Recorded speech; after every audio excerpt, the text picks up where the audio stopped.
दोस्तों, अगर आपने बीटेक सिविल इंजीनियरिंग के लिए एनएफएसयू में अप्लाई किया है, तो एनएफएसयू की तरफ से बीटेक सिविल इंजीनियरिंग का फर्स्ट मेरिट लिस्ट जारी कर दिया गया है। तो ये अपडेट आपके लिए काफ़ी इंपॉर्टेंट होने वाला है। तो merit list for academic year 2026-27, name of programme BTech civil engineering और name of school school of engineering and technology. अब दोस्तों कुछ इंपॉर्टेंट इंस्ट्रक्शंस पर बात करते हैं। तो the school of engineering and technology national forensic sciences university Gandhinagar is place to publish the comprehensive provisional merit list for admission. तो ये जो मेरिट लिस्ट है ये आपका एनएफएसयू गांधीनगर की तरफ से पब्लिश किया गया है एडमिशन के लिए। और prepared based valid JEE main 2026 score और जेई मैन 2026 के स्कोर के बेसिस पर यहाँ पर ये मेरिट लिस्ट जो है वो तैयार किया गया है। Candidate shall be required to produce all relevant original documents and supporting records at the time of counseling or admission for a scrutiny or validation। तो आपको यहाँ पर लेके जाना पड़ेगा। और university reserve the right to reserve modify and withdraw any candidate of merit position. तो वो चेंज कर सकती है, ये उनके पास अपना राइट है। अब दोस्तों यहाँ पर एक इम्पॉर्टेंट अपडेट पर बात करते हैं कि एडमिशन कैसे मिलेगा। तो admission shall be offered strictly in accordance with the approved matrix seat matrix. तो सीट मैट्रिक्स के बेसिस पर यहाँ पर एडमिशन आपको मिलेगा। साथ ही साथ एप्लीकेबल रिजर्वेशन नॉर्म्स जो भी है, जितना परसेंट हर कैटेगरी का हो तो उसके बेसिस पर, साथ ही साथ प्रोग्राम वाइज इंटेक का कैपेसिटी, हर प्रोग्राम में कितना कैपेसिटी है, eligibility requirement and counselling procedure, ये सारी चीज़ों को ध्यान में रखकर आपका मेरिट लिस्ट तैयार किया जाएगा। आगे देखिए, the final allocation of seat. Seat का जो फाइनल एलोकेशन होगा shall be subject to availability of seat, यानी कितनी सीटें अवेलेबल है, and fulfilment of all prescribed admission condition. और आप अगर सारे कंडीशन को पूरा करते हैं एडमिशन का, तो यहाँ पर आपको एडमिशन जो है वो देखने को मिलेगा। नेक्स्ट देखिए, यहाँ पे कुछ एलिजिबिलिटी क्राइटेरिया के बारे में भी बात किया गया है कि ये सारे एलिजिबिलिटी क्राइटेरिया अगर आप पूरा करते हैं तभी यहाँ पे जो एडमिशन आपका हो पाएगा। तो फर्स्ट है, candidate should have passed final examination of 10+2 और हायर सेकेंडरी। तो आपका 10+2 पास होना जरूरी है इन साइंस स्ट्रीम में, with mathematics and physics as a compulsory subject. तो ये मैथमेटिक्स और फिजिक्स आपका कंपलसरी सब्जेक्ट के तौर पर होना ही चाहिए। साथ ही साथ any one from the following, और ये जो पूरा लिस्ट है इस लिस्ट में से कोई भी एक सब्जेक्ट आपका और होना चाहिए, जैसे केमिस्ट्री या कंप्यूटर साइंस हो गया, या इलेक्ट्रॉनिक इंफॉर्मेशन हो गया, टेक्नोलॉजी या इंफॉर्मेटिक प्रैक्टिस हो गया, या बायोटेक्नोलॉजी या एग्रीकल्चर या इंजीनियरिंग ग्राफिक्स, ये सारे सब्जेक्ट्स में से एक सब्जेक्ट आपका होना चाहिए। दूसरा कंडीशन है कि एटलीस्ट आपका 60% मार्क्स जो होना चाहिए 10+2 में, अगर आप जनरल, ओबीसी, एनसीएल और ईडब्ल्यूएस कैटेगरी से बिलोंग करते हैं।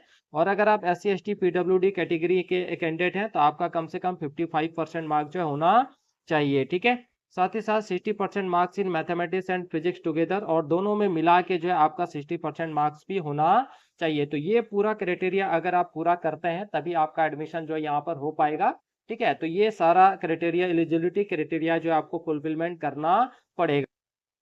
आगे दोस्तों अब हम लोग कॉमन मेरिट लिस्ट पर बात करते हैं। तो ये कॉमन मेरिट नंबर है आपका, ये एप्लीकेशन नंबर, कैटेगरी और रिमार्क्स। तो यहाँ पे आप अपने एप्लीकेशन नंबर के माध्यम से चेक कर सकते हैं कि कॉमन मेरिट लिस्ट में आपका नाम आया है या फिर नहीं आया है, ठीक है। तो ये आपका पूरा एप्लीकेशन नंबर है, तो आप अपना एप्लीकेशन नंबर मैच कीजिए, ठीक है। और यहाँ पर अगर रिमार्क्स की बात करें तो देखिए सभी का जो रिमार्क्स है वो कॉल फॉर काउंसलिंग, यानी इन सभी एप्लीकेशन नंबर वाले कैंडिडेट्स को जो है काउंसलिंग के लिए कॉल किया गया है। बट ऐसा नहीं कि सारे को यहाँ पे कॉल किया गया, कुछ बहुत सारे ऐसे कैंडिडेट्स होंगे जिनको यहाँ पे वेटिंग लिस्ट में भी रखा गया होगा। तो चलिए हम लोग देखते हैं कि कहाँ तक के बच्चों को काउंसलिंग के लिए कॉल किया गया और कितने बच्चों को वेटिंग लिस्ट में रखा गया है।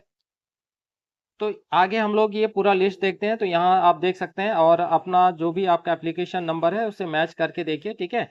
अगर आपका यहाँ पर नाम आया है कॉमन मेरिट लिस्ट में और अगर आपने अप्लाई किया है तो ठीक है, तो ये पूरा आपका कॉमन मेरिट लिस्ट ही है। और ये लगभग आपका 29 पेज का पूरा लिस्ट है, जिसमें कैटेगरी वाइज भी यहाँ पे एक्सप्लेन किया गया, साथ ही साथ कॉमन मेरिट लिस्ट भी। अब देखिए यहाँ से, यानी 96 तक जिनका कॉमन मेरिट नंबर है उनको जो है काउंसलिंग के लिए कॉल किया गया है। और 97 के बाद जितने भी बच्चे हैं ये सभी वेटिंग में है। अब ये देखिए यहाँ पे सिंगल स्टार लगा हुआ है, इसका मतलब है कि अगर फर्स्ट राउंड के बाद सीट वैकेंट रह जाती हैं तो आप सभी को जो है वो काउंसलिंग के लिए कॉल किया जाएगा।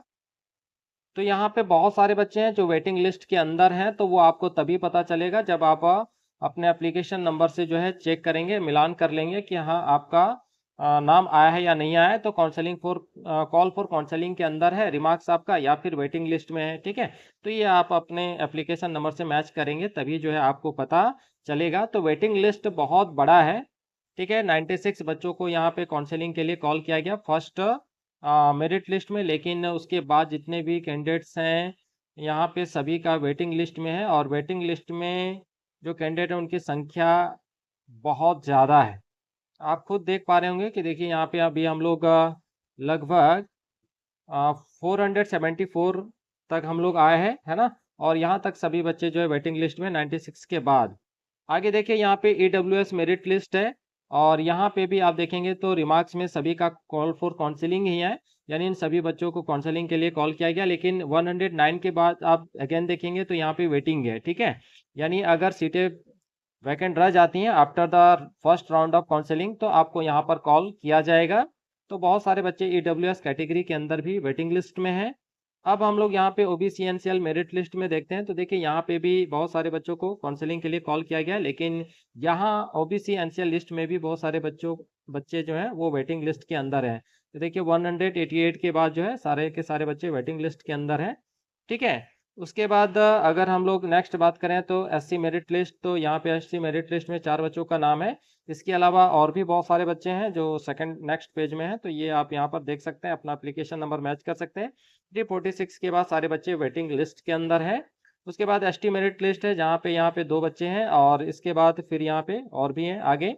और उसके बाद देखिए 355 के बाद यहाँ पे सब वेटिंग लिस्ट के अंदर है। फिर आपका PWD मेरिट लिस्ट में कोई भी कैंडिडेट का सिलेक्शन नहीं हुआ है, वहीं जम्मू कश्मीर माइग्रेंट के अंदर भी किसी का सिलेक्शन नहीं हुआ है। CW मेरिट लिस्ट के अंदर बहुत सारे बच्चे जो हैं वो आपके काउंसलिंग के लिए आपको कॉल किया गया है, कुछ को यहाँ पे वेटिंग लिस्ट में रखा गया है। यानी फर्स्ट राउंड के बाद अगर सीटें वैकेंट रहती हैं तो आप सभी को यहाँ पे कॉल किया जाएगा, ठीक है। तो ये अपडेट था दोस्तों आपका बीटेक सिविल इंजीनियरिंग का। तो अगर आपने फॉर्म फिलअप किया है तो आप एक बार अपने एप्लीकेशन नंबर से जरूर मैच कर लें कि आपका मेरिट लिस्ट में नाम आया है या फिर नहीं आया है, ठीक है। तो आई होप आप सबको ये अपडेट अच्छा लगा होगा। अगर अपडेट पसंद आया हो तो इस वीडियो को एक लाइक जरूर कीजिएगा, क्योंकि बहुत मेहनत करना पड़ता है ना। तो एक वीडियो को लाइक करके अपने दोस्तों के साथ शेयर जरूर कीजिएगा, ठीक। और अभी तक आपने हमारे चैनल को अगर सब्सक्राइब नहीं किया है तो चैनल को सब्सक्राइब करके बेल नोटिफिकेशन ऑन जरूर कर लीजिएगा, ताकि जो भी नया अपडेट आए वो सीधा आप तक पहुंच पाए। तो मिलते हैं नेक्स्ट वीडियो में, तब तक के लिए आप सभी को थैंक यू, बाय बाय, जय हिंद।